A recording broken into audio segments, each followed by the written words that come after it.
of the countries around us, and most of the countries around the world do not agree with this Chinese model. Kaya ho, let's not imply that the proponents of the reproductive health bill would like to reproduce the Chinese model in the Philippines, because this is really far from the truth. We are for the freedom of choice.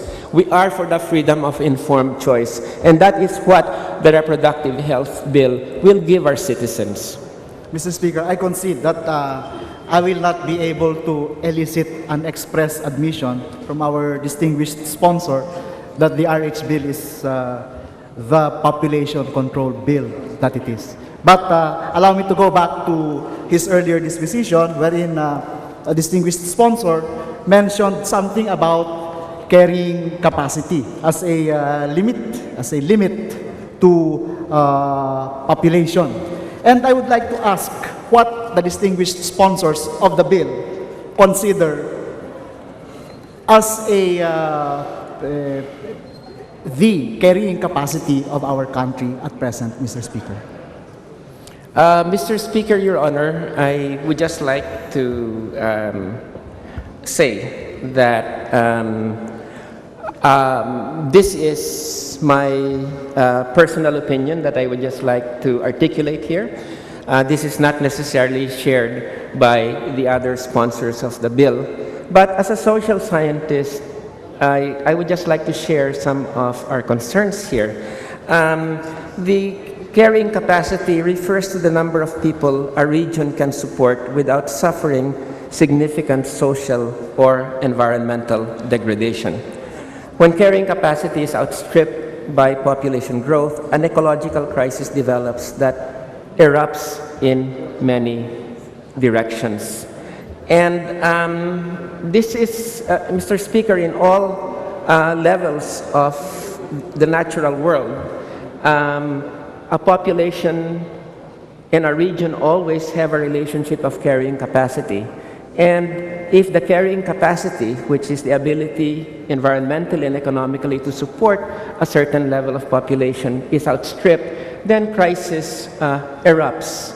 And I think this is a fairly well-established scientific concept that in both environment, demography, and economics. Now, I would say, Mr. Speaker, that if you're looking for a very specific firm measure of a country's carrying capacity, I don't think I can provide you with that at this point in time. However, let me just say that there are strong indications that the country was either close to or pushed beyond its carrying capacity as early as the mid-1980s, when the population was around 55 million.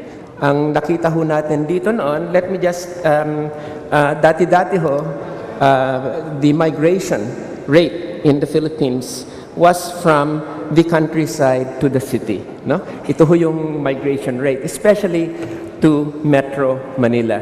Pero ho, noong 1980s and 1990s, there were two new things that happened that were very worrisome to all of us. And one was yung migration from the countryside, depressed countryside to the city, was joined by two new streams, which was that the direction of internal migration began to go up to upland areas, open access forests, and mga artisanal fisheries. So what we saw during this period, because migration was no longer just to the city, but to the upland areas, was massive deforestation that occurred. And what we now have is precisely because of this push of population upward into their natural forested areas, is the Philippines has lost about a third of the 10 million hectares that it had as forest cover in 1990. The Philippines, dear colleague, Mr. Speaker, now has the distinction of having the third highest deforestation rate in the world after Honduras and Nigeria. The second new feature of the population movements at the end of the 70s, Mr. Speaker, I'm just, let me just, these are just objective indices. In order not to tire the distinguished sponsor, Mr. Speaker, I'm interested really in asking how many Filipinos would be ideal for the purposes of the sponsors of the RH bill? Ilan na ba dapat ang population natin? Well, I mean, wala hong demographic target. Binibigyan ko lang ho, I am trying to answer the question in terms of the relation of the population to the environment. Wala hong demographic target ito. Paano yan? Di walang tigil yung pagbaba ng populasyon? Hanggang ma-zero? Hanggang ma-negative? Hindi. Nagbibigay lang ho ako ng... kasi tinanong ho nyo yung ano ho yung carrying capacity. Yes, I'm amending my question. At ine-explain ko ho kung ano yung nangyari sa ating bansa in terms of the relation of the population to the economy as well as the population to the environment. I'm sorry ang sinasabi ko ho, dear colleague, is that dati-dati ho yung migration rate was just to the cities. Pero noong 1980s and 1990s ho, meron na hong bagong feature ito which was to the upland areas. Nagkaroon ho ng massive deforestation. Yun hong second new feature that I was coming into was that yung labor export program ho natin dati-dati na 50,000 people lang ho yan has ballooned. It has become one of the main absorbers of surplus labor with 6.3 million Filipinos being deployed for overseas work from 1984 to 1995. By 2011, with an estimated 8 million of its labor force overseas, the Philippines has become Speaker, but I the think world's second the answers largest are no longer country. responsive to the question of this Hindi, presentation. Mr. Speaker, tinanong ho ng ating kinatawan from Palawan, ano yung carrying capacity. Nagbibigay ho ako ng isang explanation kung ano ho nangyari dito sa atin. Sinabi ko ho, wala hong population target, but let me just explain yung relationship ho ng nangyari dito ho sa atin, dito ho, yung actual population trends that occurred. And I'm not yet finished ho. I was just trying to do that. I was just trying to enlighten our speaker as to these trends. Pwede ho bang tumuloy? Sige po.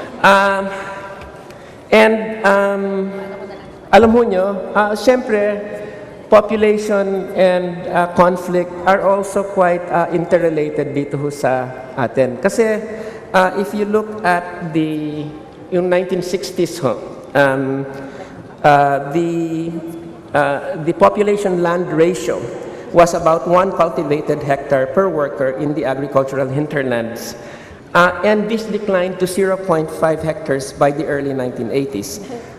The long and the short of it is